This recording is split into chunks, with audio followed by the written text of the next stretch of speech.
Eagle River, Wisconsin, 1961. Plumber Joe Simonton was washing his dishes one spring morning when he heard a strange noise outside his home. Upon investigating, he witnessed a shiny metallic saucer land in his yard, containing 3 humanoid figures. After a brief exchange, the beings handed him several unusual pancakes before departing, leaving him with one of the more bizarre UFO encounters on record. Welcome to Mystery Theories. I'm West, and tonight with my co-host CJ, we'll be examining the evidence surrounding the Joe Simonton Encounter and the Space Pancakes. In the end, you'll have the chance to cast your vote and decide which is most convincing mystery theory.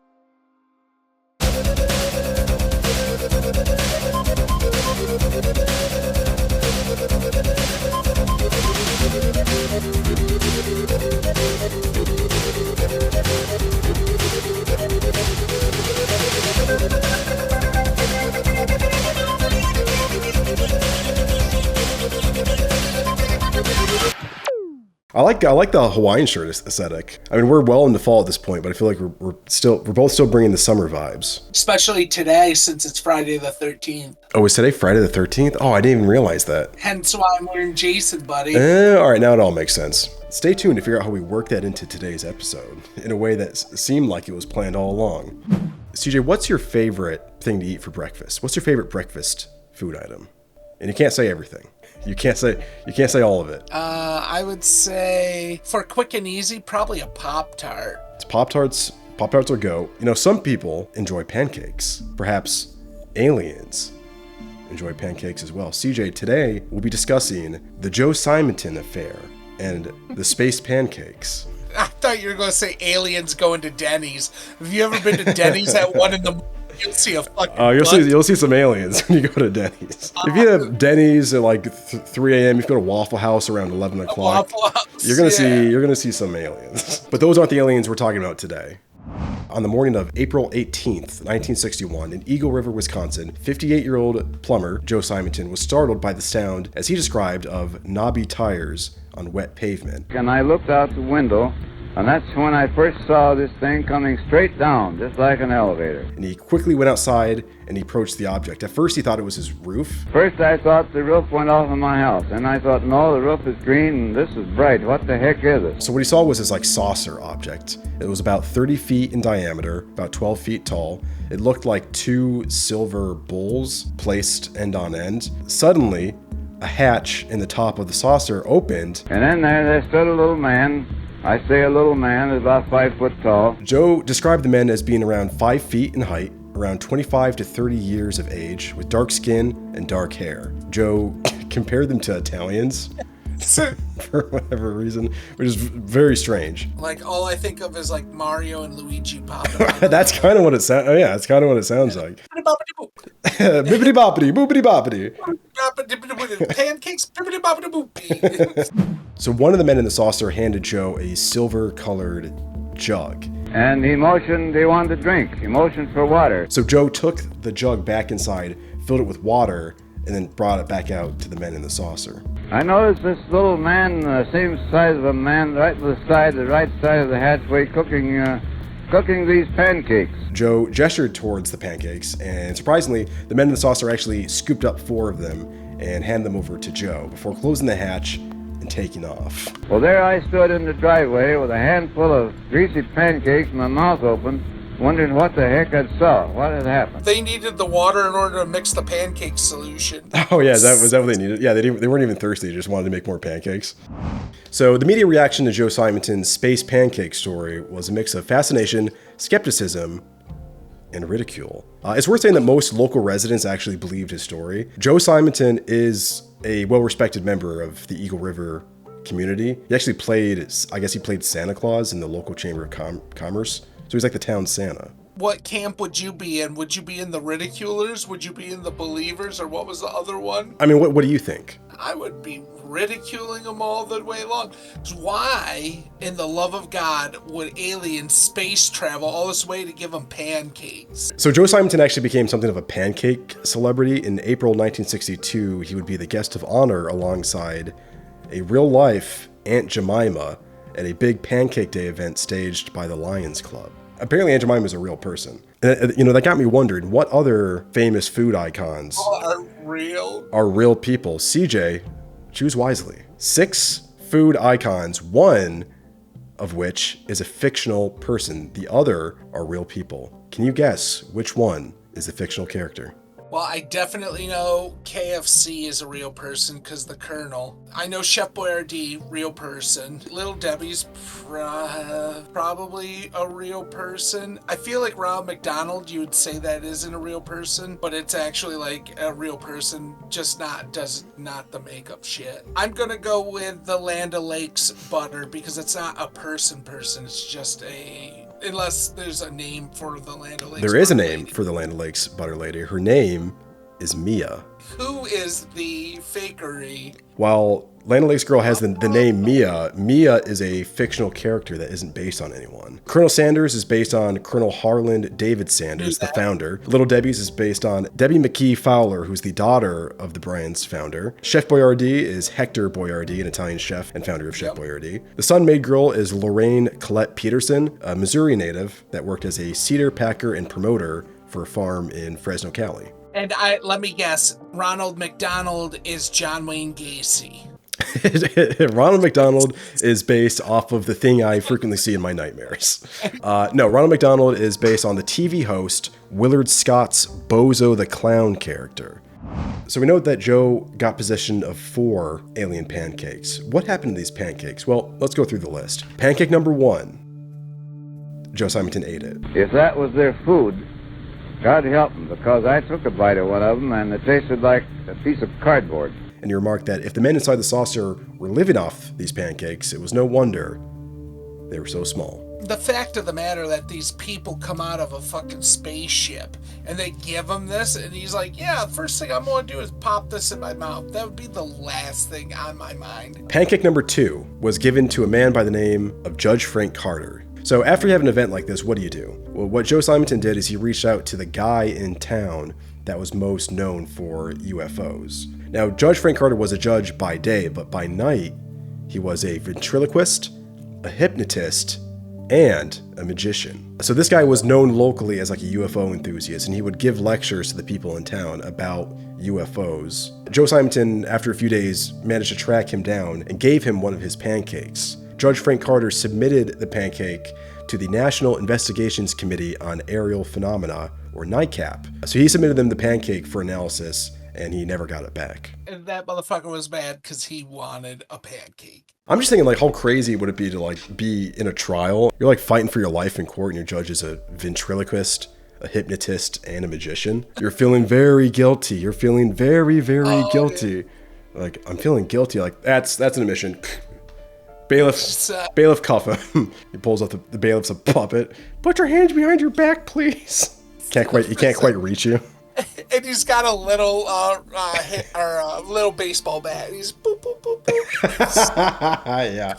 Resisting. Boop boop boop boop. Pancake number 3 was given to one J. Allen Hynek. Now, J. Allen Hynek was an astrophysicist and lead investigator for Project Blue Book. Project Blue Book, it's come up before in the Betty Hill case, and it'll come up again. Just without getting too deep into it, it's the code name for the study of UFOs by the Air Force from 1952 to 1969. And it was started partially to determine whether or not UFOs were a threat to national security, but mostly to debunk like erroneous stories. So Hynek was their lead investigator, and they sent him to Wisconsin after they had heard that one of the pancakes was sent to NICAP. So he goes out to Eagle River, Wisconsin. He tracks down Joe Simonton, and Joe gives him one of the pancakes. That pancake, to this day, still resides at the Air Force Museum at Wright-Patterson Air Force Base, but I don't think it's on display anymore. Pancake number 4, Joe Simonton kept it and would occasionally let reporters nibble on it.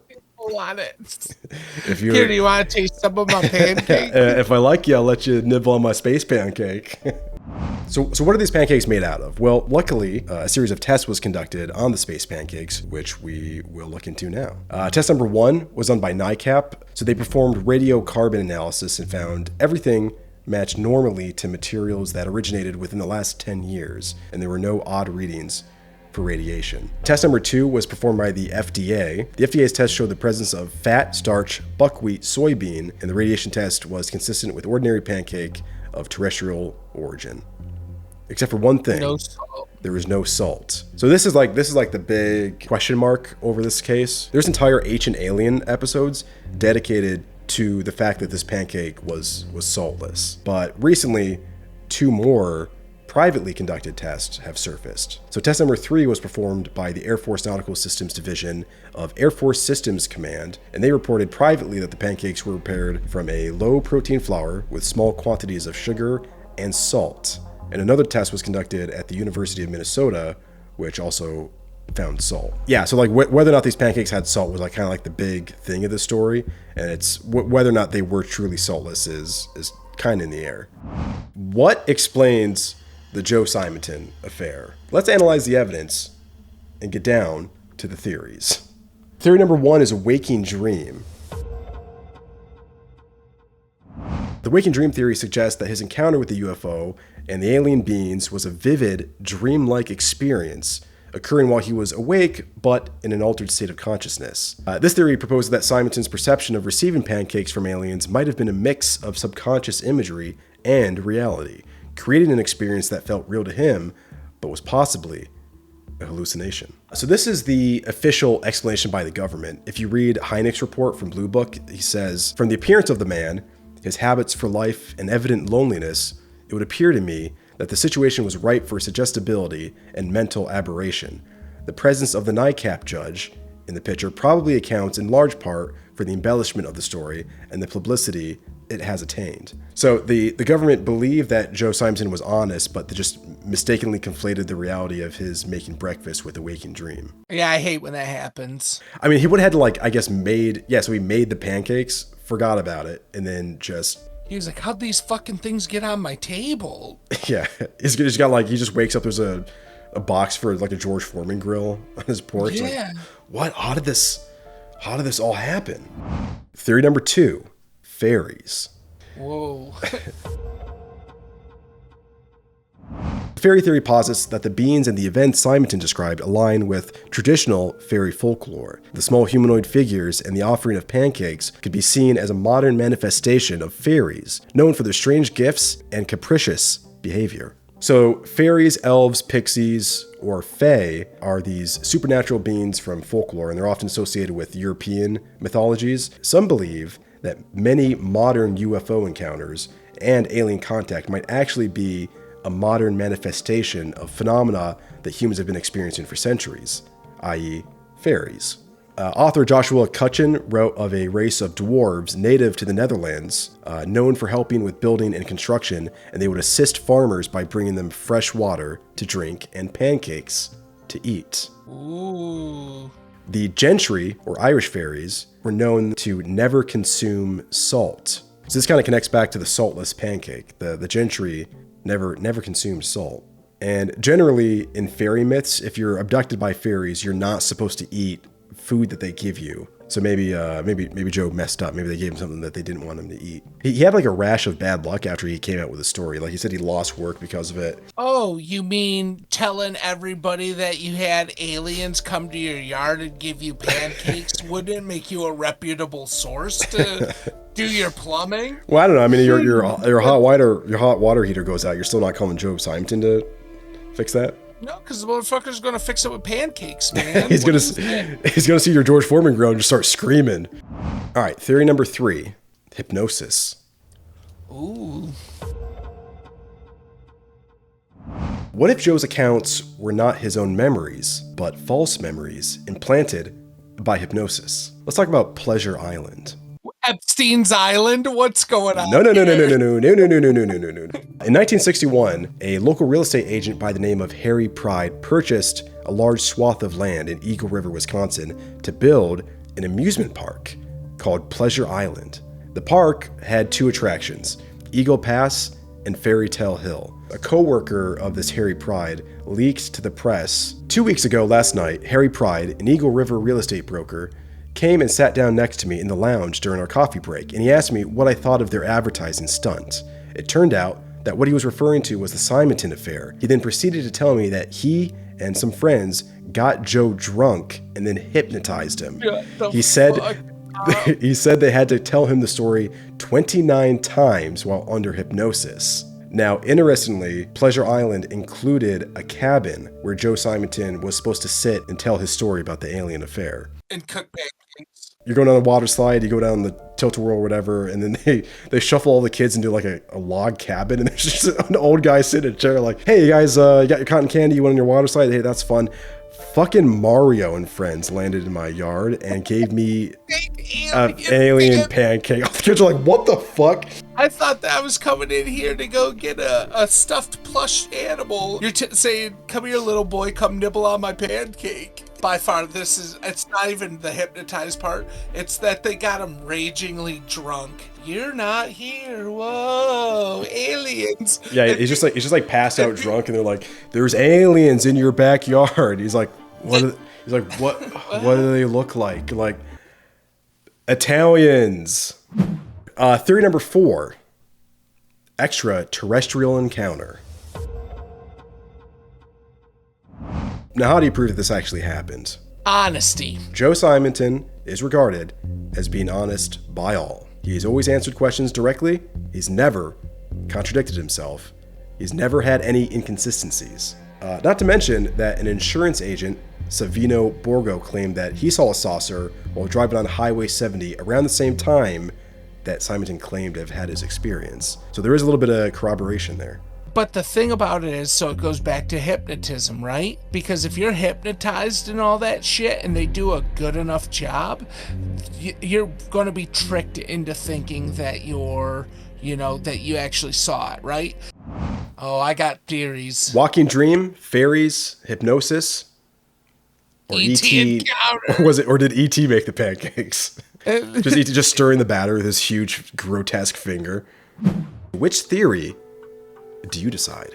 Thinking about it, right? Like the walking dream or waking dream, it's not out of the realm of possibility. Sometimes when you go to take a piss in the morning, you walk around. I'm not baking fucking pancakes, but so like that could be a possibility. The fairies one, neat story on the fact that these fairies are, especially like the Irish one that doesn't do anything with salt, or like the other ones that actually gave them water and actual pancakes. That's fun that it's there, but I feel like that's a stretch. I'm gonna go to the E.T. encounter. That would be the one. There could have been a possibility that it did happen. I feel like I'm leaning with the hypnosis, right?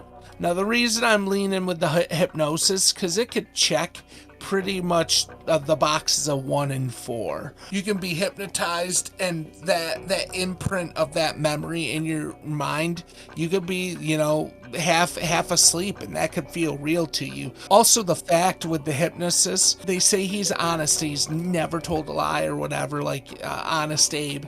But the thing is like I was saying earlier, like, if you believe the story so much, of course that's going to be the truth, because you believe it. You put your whole heart and soul into that. I guess that's it for today's episode. Oh, wait, no, we just have one more thing. Ooh. We're going back to Betty and Barney Hill, baby. Oh, man, this is it. In that article about the guys hypnotizing Joe Simonton, the author also wrote, I called up Ray Palmer. Ray Palmer is like a famous UFO researcher, and asked him what he thought about it. He told me that he thought Joe had a psychic experience, that possibly they enlarged on it. He also said that if the hypnotic part of the story was true, that those who did it may have thought that they were doing their patriotic duty, as much as to say that someone had approached them and given them the idea, possibly hinting to them that they might find a use for it in their business. In this case, the promotion of Pleasure Island. Some people wonder if maybe Joe saw something he wasn't supposed to see, and so the government approached some of his hypnotist friends and convinced them to replace that memory with something else that they could then use to turn into some kind of amusement park sideshow. Now, what's interesting is that if you remember, Betty and Barney Hill also underwent hypnosis. Yeah, because she was crying and all that stuff. Who could forget that? It was haunting. And he said he just wants to put it in my navel. I tell him, no, it will hurt. Don't do it. The reason they underwent hypnosis, it wasn't their idea. Somebody approached them and gave them the idea to go see a hypnotist. Yeah, that seems like that's a fucking government conspiracy. Yeah, it almost makes you like, I wonder if these people saw something else, and then like maybe just during this time in the 60s, they thought the best way to handle that was to mass hypnosis, because they didn't think that people would be ready at that time to mess with aliens. Whoa, fucking mind blown. So what does that mean? I don't know. You know, that's not. We're gonna go ahead and label this mystery solved. You know, that's another. That's what episode is this? Was this Unlucky 13? Was this our 13th? Shit. Wait, did we do our 13th episode on Friday? No, Shut the fuck up. Did we actually do it? Hold on. How many? Dude, I said we were gonna fucking pull it off. We're like at 9 or 10. Oh, it's still our 10th episode. Never mind.